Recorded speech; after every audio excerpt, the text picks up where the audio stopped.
የብርሃን ዝናር ባይኖረኝ በንጉሥ ፊት ተሸልሜ ብቆም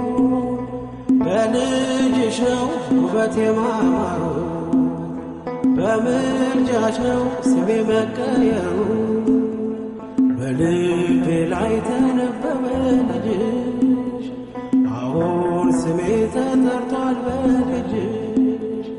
ከታች በምድር እስከ ሰማይ ድረስ ድርሻዬ ነው ስምሽን ማወደስ ድርሻዬ ነው ስምሽን ማወደስ ኪዳነ ምሕረት